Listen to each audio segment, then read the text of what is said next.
Hello friends, welcome back to my channel life and living with Priyanka. उम्मीद करती हूँ आप सब बहुत अच्छी होगी। तो मेरा व्लॉग ये वीकेंड व्लॉग है, स्टार्ट हो रहा है बच्चों की फरमाइश से। तो बच्चे भी कई दिन से बोल रहे थे मम्मा केक खाना है, और मुझे केक खिलाना था इनको हेल्दी। तो फिर मैंने ऑप्शन ढूंढा, तो इनको आटा और गुड़ का केक खिलाया जाए। तो बस फिर मैंने पैन में चढ़ा दिया था गुड़। गुड़ को थोड़ा सा मैंने ऐसे ही मतलब थोड़ा उसे कूट लिया था। और उसके बाद में इसको फिर मैंने डाल दिया था पैन में, और थोड़ा सा इसमें सिर्फ 2 चम्मच ही पानी डालना है। आपको जस्ट इसको मेल्ट करना है, इसको पकाना नहीं है। इस तरह से इसकी कंसिस्टेंसी होनी चाहिए, बस कि वो मेल्ट हो जाए। और फ्लेम कर दीजिए ऑफ। फ्लेम आप थोड़ी देर चाहे पहले ही ऑफ कर देना, जो वो पैन गर्म होगा ना उसमें भी मेल्ट हो जाएगा। तो अब बस वो हम हल्का सा ठंडा होगा, तब तक हम अपने और इंग्रेडिएंट्स को इकट्ठा कर लेते हैं। और बच्चों को ये था कि मम्मा केक खाना है और बहुत यम्मी होना चाहिए। और मेरे माइंड में था इनको खिलाना है तो कुछ हेल्दी ही खिलाना है।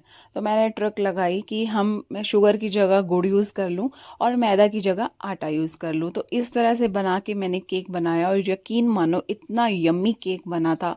और एक बार आप ज़रूर ट्राई करना, और लिटरली बहुत ज़्यादा टेस्टी और हेल्दी केक है।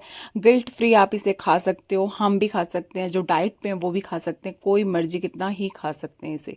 और गुड़ फिर जब थोड़ा ठंडा हो गया था, तो फिर मैंने इसमें थोड़ा डाल डाल दिया था 2 टेबलस्पून कर्ड। और यहीं पे ये मेजर ट्रिक है, इसमें कर्ड को और ये गुड़ को अच्छे से आपने डिजोल्व करना है, और अच्छे से इसको बीट करना है। ये बीट करेंगे तभी उसके बाद में हमारा केक थोड़ा फ्लफी बनेगा। और साथ में यहाँ पर कोई भी आप कुकिंग ऑयल डाल सकते हो, मतलब सिर्फ एक सरसों का ऑयल नहीं डालना चाहिए, बाकी कोई वेजिटेबल ऑयल कोई भी डाल सकते हो। तो मैंने यहाँ डाल दिया था ऑलिव ऑयल। कुछ लोग बटर और घी भी यूज़ करते हैं, कर सकते हैं। तो बस यहाँ पर इसे बहुत अच्छे से इसको चलाना है, अच्छे से फेंट लेना है। और इसको अच्छे से फेंटोगे तभी जाके इतना फ्लफी सा और स्पॉन्जी सा केक बनेगा। और जिस तरह से मैं ट्रिक में आपको बता रही हूँ और जिस तरह से मैंने बनाया उसी तरह से सेम फॉलो करना, तभी केक बहुत अच्छा बनेगा। तो मैंने बीटर की हेल्प से इसको थोड़ा सा बीट कर लिया था। हैंड वाला बीटर था, जो नॉर्मल मिक्सचर होता है जिससे रायता वगैरह हम बनाते हैं, वही वाला। उससे मैंने अच्छे से थोड़ा देर चला लिया था, अच्छे से बीट कर लिया था। और फिर इसमें और इंग्रेडिएंट्स हम डाल देंगे। और इंग्रेडिएंट मैंने इसमें डाला सूजी। सूजी को मैंने डायरेक्ट डाल दिया था, कोई छानने की ज़रूरत नहीं है, स्ट्रेन करने की ज़रूरत नहीं है। और अब इसमें आटा डालेंगे, फिर उसको हम स्ट्रेन करेंगे। और 1 बाउल हमने इसमें डाल दिया था आटा। सूजी भी हेल्दी होती है। सूजी अब इसलिए थोड़ा सा डालती हूँ ना, इससे थोड़ा सा और क्रंचीनेस आ जाता है इसलिए। और फिर इसमें मैंने डाल दिया था बिल्कुल 1/4 टेबलस्पून मैंने बेकिंग सोडा, और 1 टेबलस्पून बेकिंग पाउडर। इसको हम अच्छे से स्ट्रेन कर लेंगे, ताकि वो जो बेकिंग पाउडर और बेकिंग सोडा है ना, वो भी अच्छे से इसमें मिक्स हो जाएगा आटे में। और ये स्ट्रेन, और जो भी कुछ भी इसमें लम्स होगा ना, वो भी सब निकल जाएगा। तो फिर अब इस बैटर को बहुत अच्छे से आपको मिक्स करना है। इसमें पानी नहीं डालना है। अब थोड़ा सा ये आपको थिक लग रहा है, तो इसमें हम डाल देंगे सिर्फ रूम टेम्परेचर पे किया हुआ मिल्क। ना ही ठंडा होना चाहिए ना ही गर्म होना चाहिए, सिर्फ रूम टेम्परेचर पे रखा होने वाला मिल्क इसमें ऐड कर देंगे। इस तरह से आप मतलब जिस तरह से मैंने आपको पहले भी बोला ना, जिस तरह से मैं फॉलो कर रही हूँ अपना, वैसे ही आप इसको फॉलो करोगे तभी आपका केक बहुत अच्छा बनेगा। यहाँ पर डाल दीजिए आप कोई भी ड्राई फ्रूट, टूटी फ्रूटी भी डाल सकते हो। और मेरे को वॉलनट वाला अच्छा लगता है केक, तो मैंने इसमें वॉलनट डाल दिए थे। वैसे बच्चे वॉलनट खाते नहीं है, लेकिन जब केक उनको पता ना केक खाना है, तो वैसे इसमें मैंने वॉलनट ऐड कर देती हूँ, तो वो बच्चे वॉलनट भी उस केक के लिए खा लेते हैं। तो बस यहाँ पर मैंने वॉलनट कुछ मैं ऊपर से इसको स्प्रिंकल्स कर दूंगी, और बाकी। और ये टिन है, टिन को मैंने अच्छे से फूड पेपर, जो बटर पेपर होता है, वो मैंने लगा के अच्छे से ग्रीस कर दिया था। अगर आपके पास बटर पेपर नहीं है, तो आप हल्का सा इसमें मैदा डाल के, और थोड़ा सा पहले घी से ग्रीस करके ऊपर से मैदा डाल के, फिर आप उसको एक्स्ट्रा मैदा को स्ट्रेन कर देना। तो अब उसके ऊपर फिर ये वाला बैटर इसमें फैला देना। तो बैटर की कंसिस्टेंसी इस तरह से होनी चाहिए जिस तरह से मैंने डाली है। बहुत ज़्यादा पतला नहीं होना चाहिए। अगर ज़्यादा पतला बनाना तो स्पॉन्जी नहीं बनेगा, और वो बिल्कुल मतलब ऐसे चिपका चिपका सा बनेगा फिर। और इसको हम थोड़ा सा ऐसे सारे बबल्स को दूर कर देंगे, थोड़ा उठा उठा के चला देंगे और ऊपर से स्प्रिंकल कर देंगे हम वॉलनट। आप चाहो तो पिस्ता या कोई बादाम इस तरह से भी आप इसे स्प्रिंकल कर सकते हैं। और ये मैंने प्री हीट कर लिया था पहले, और 10 मिनट पहले प्री हीट करने के बाद ही फिर मैंने अपने इस ओवन में ओटीजी में डाला था यहाँ पर इसको केक, और 30 मिनट्स लगे थे इसको बेक होने के लिए। आप चाहो तो कुकर में भी बना सकते हो। कुकर में आप पहले कुकर को 10 मिनट पहले प्री हीट कर दो, और वहाँ पर कोई एक कुछ भी एक यहाँ प्लेट वगैरह रख के या नीचे नमक वगैरह रख के कुकर में उसके ऊपर आप ये वाला बैटर वगैरह बाउल आप रख सकते हो, टिन को ही रख सकते हो। तो आप देखो कितना अच्छा कलर आया है। मैं यहाँ पर चेक कर रही हूँ कि केक रेडी हो गया। हम नाइफ डालकर देखेंगे, अगर उसमें हम कुछ भी आटा नहीं लगा हुआ आ रहा तो इट मीन्स ये रेडी है। अगर आटा लगा हुआ आता है तो उसको 10 मिनट और पका के छोड़ देना पकाने के लिए। तो ऊपर से देखो आप, इसका कलर कितना प्यारा आया है। इवन मतलब मुझे तो मैदा वाले केक से भी यम्मी लगा था, ये बहुत ज़्यादा यम्मी लगा था। कलर भी बहुत अच्छा था, इसकी प्रेजेंटेशन भी बहुत अच्छी थी, और बच्चे इतना खुश हो रहे थे इसको देख के कि मम्मा केक बन गया, केक बहुत ज़्यादा अच्छा बनाया है। बस इसको नाइफ की हेल्प से फिर मैंने साइडों की जो इसके बॉर्डर है उसको अलग कर लिया था, और पलट के इसको निकाल लिया था। बहुत इजीली रिमूव हो गया था, गरम गरम ही निकाल लिया था। अगर पक जाता है ना बहुत इजीली रिमूव हो जाता है। और जो इसका बटर पेपर था वो भी इजीली रिमूव हो जाता है, इसलिए ग्रीस किया जाता है, इजीली बटर पेपर रिमूव हो जाता है। और इसका कलर टेक्सचर देखो क्या आया है। मैं तो बहुत खुश हो जाती हूँ जब केक बहुत अच्छा होता है, क्योंकि मुझे बेकिंग का बहुत शौक है, और जब बेकिंग अच्छी होती है तो दिल तो अपने आप खुश हो ही जाता है। तो इसको मैंने सेंटर से कट कर लिया था, और अब मैं आपको कट करके दिखाऊंगी, इसका स्पॉन्जीनेस दिखाऊंगी, चेक करवाऊंगी कि कितना स्पॉन्जी और कितना सॉफ्ट बना है। बस 4 पीसेस में कट कर लिया था मैंने। आप चाहो तो छोटे छोटे पीसेस में कट कर सकते हो, स्टोर करके रख सकते हो, और बाद में भी खा सकते हो, तभी गर्म भी खा सकते हो। तो स्पॉन्जीनेस देखिए, अगर मैं इसको प्रेस कर रही हूँ ना, शेप वापस उसी शेप में वापस आ रहा है, तो इट मीन्स ये स्पंजी काफ़ी बना है। स्पंजी, और इसका टेक्सचर, इसका कलर देखो, मतलब कोई कह नहीं सकता कि सिर्फ ये आटे का और गुड़ का केक है।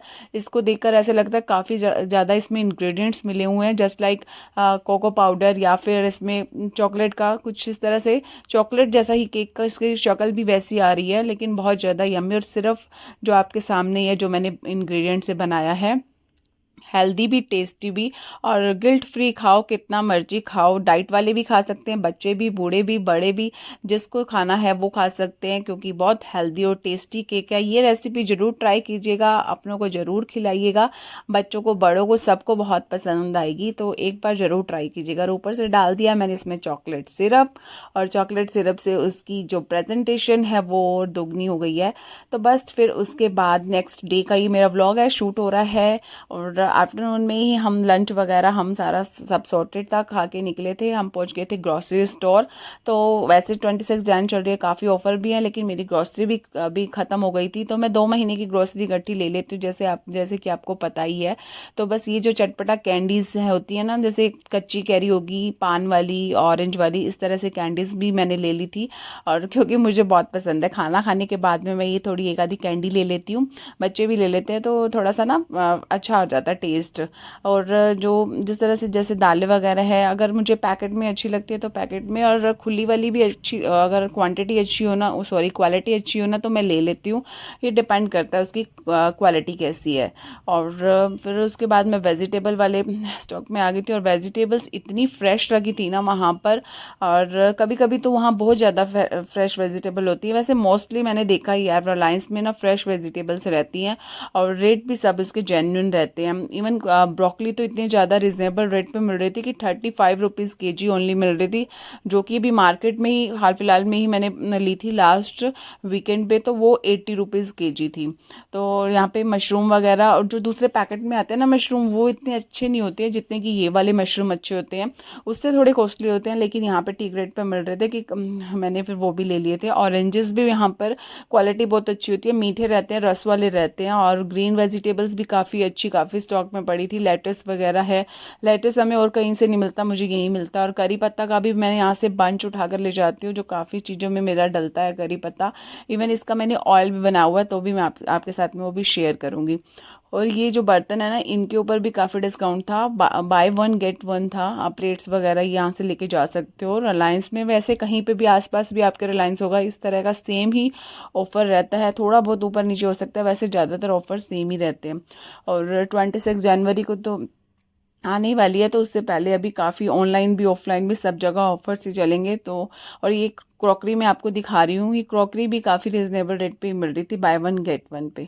और मैं पहुँच गई थी घर और शाम हो गई थी हमें आते आते। बस चाय बनाने से पहले सोचा कि पहले मैं इनको अपनी वेजिटेबल्स को और ग्रोसरी को ही ऑर्गेनाइज करती हूँ, फिर आराम से बैठकर हम चाय का एंजॉय करेंगे।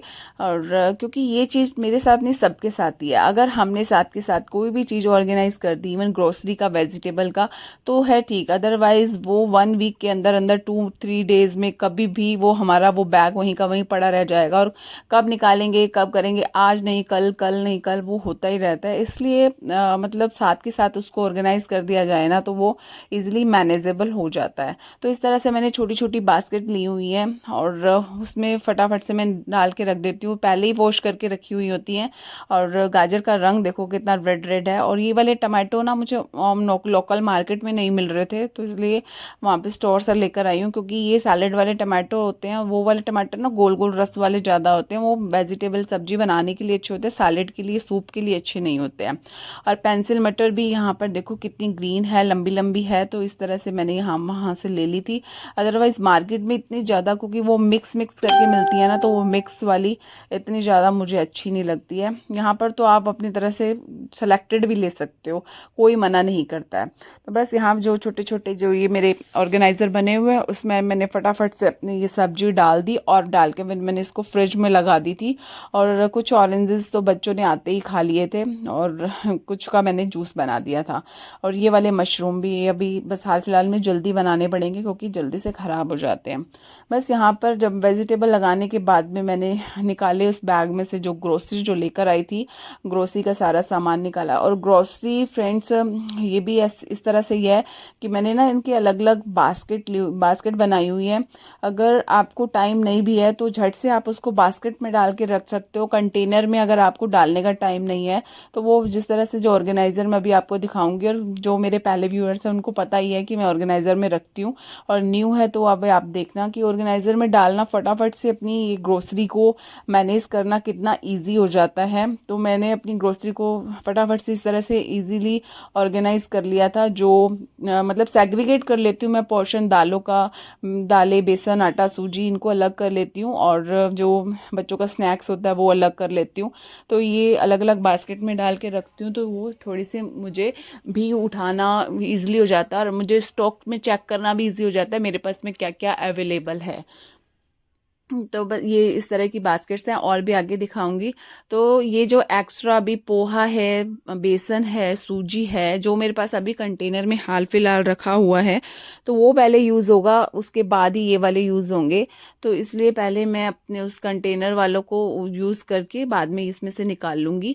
और ये धनिया भी मैं इसको बस रोस्ट करके, या थोड़ी सी धूप जैसे आएगी तो धूप लगवा के फिर इसको थोड़ा सा ग्राइंड करके रख दूँगी। तो इस तरह की ये वाली बास्केट है, इसमें मैं बच्चों के स्नैक्स वगैरह रख देती हूँ। चोकोपाई और बिस्किट्स और नमकीन्स जो होती हैं वो बच्चे निकाल लेते हैं। वैसे तो मैं चोकोपाई के डब्बे ना पूरे इसमें से पैकेट्स में जो 1-1 पाउच होते हैं वो निकाल के रखती हूँ, बिस्किट भी निकाल के रखती हूँ। अभी इसलिए नहीं निकाला क्योंकि एक बास्केट ऑलरेडी पहले फुल है, वो बच्चे यूज़ करेंगे, ख़त्म करेंगे, उसके बाद ही मैं इसको निकाल के रखूँगी। अदरवाइज सब होच पोच हो जाता है, इसलिए पहले अभी मैं ये पैकेट ही रख रही हूँ। तो कि देखो कितना ईजी हो जाता है ना इस तरह से ऑर्गेनाइज करके रखना, इतना टाइम भी नहीं लगता है, और अपने से जल्दी से ऑर्गेनाइज भी हो जाता है। और ये नहीं कि हाँ एक एक कंटेनर निकालेंगे, डालेंगे, फिर उसको रखेंगे। तो हमारा देखो इसमें टाइम भी कितना बचता है, ऑर्गेनाइज भी रहता है, आपको भी सब पता होता है कितना स्टॉक आपके पास है, और साथ आपको सब पता चलता है, सब नॉलेज में रहता है।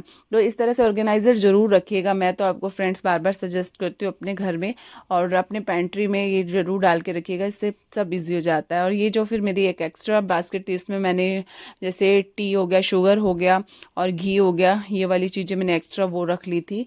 और छोटी छोटी बास्केट्स में रखती जा रही हूँ और निकालती जा रही हूँ। ये जो अभी जो फॉर्चून का ऑयल है ये बाद में निकालूंगी जब मेरा पहले वाला यूज़ हो जाएगा। ये ड्रॉयर है, ये पहले वाली बास्केट रखी हुई है, इसमें पहले जो हैं जो यूज़ होंगी बच्चों के स्नैक्स आइटम्स है वो यूज़ होंगे, उसके बाद में मैं दूसरे वाला एक खोलूँगी। तो देखो ड्रॉयर में डायरेक्ट यहाँ बास्केट से ही हमें उठानी होती है, बास्केट ही रखनी होती है, कितना ईजी हो जाता है ना हमारे लिए। और ड्रॉयर भी इजीली क्लीन हो जाता है और ऑर्गेनाइज हो जाता है। और सामने रखते हैं, जब ड्रॉयर ओपन करते हैं तो सामने हमें सब कुछ अवेलेबल मिलता है, पता भी चलता है कि क्या क्या हमारे पास स्टॉक में क्या क्या ख़त्म हो जाएगा, वो हम लिस्ट में भी लिख लेते हैं। तो इस तरह से ऑर्गेनाइज़र बहुत हेल्पफुल है फ्रेंड्स, आप ज़रूर ऑर्गेनाइज़र अपने पास रखिएगा। काफ़ी मतलब इतने बहुत ज़्यादा कॉस्टली भी नहीं होते, सही मिल जाते हैं। और ये मैं गार्बेज बैग भी लेकर आई थी, काफ़ी टाइम मेरे चल जाते हैं। गार्बेज बैग हुआ और ये फूड पेपर हुआ। फूड पेपर मैं ना ये कागज़ वाला यूज़ करती हूँ, मैंने एल्युमिनियम फॉयल पेपर यूज़ करना छोड़ दिया है, वो हेल्दी नहीं रहता है। और यहाँ पर मैं बड़े वाला पैक ले लेती हूँ रस का, जो मेरा टी टाइम का ये साथ में यूज़ होता है। कुछ नमकीन ले लेती हूँ, कुछ रस ले लेती हूँ, और बच्चे भी मिल्क वगैरह के साथ में रस ले लेते हैं। तो ये बड़े बड़े पैक है ना, ये काफ़ी सही यूज़ हो जाते हैं। और जैसे एक पैक खोलो और उसको हम अपने उस डब्बे में डाल के, कंटेनर में डाल के रख देती हूँ, तब वो यूज़ होता है तो दूसरा निकाल लेती हूँ। ये डेल मोंटे के मैंने मंगवाए थे, डेट्स लिए थे, और ये डेट्स ना काफ़ी अच्छे हैं। और जो कुछ दाल जो मेरे ख़त्म हो गई है वो मैं पहले कंटेनर में वॉश करके रख गई थी और उसको ड्राई भी कर लिया था, और अब इसमें पोर करके रख दूँगी। और जैसे जैसे जो दाल ख़त्म होती जाएगी मैं साथ साथ में इसमें पोर करके रख लेती हूँ।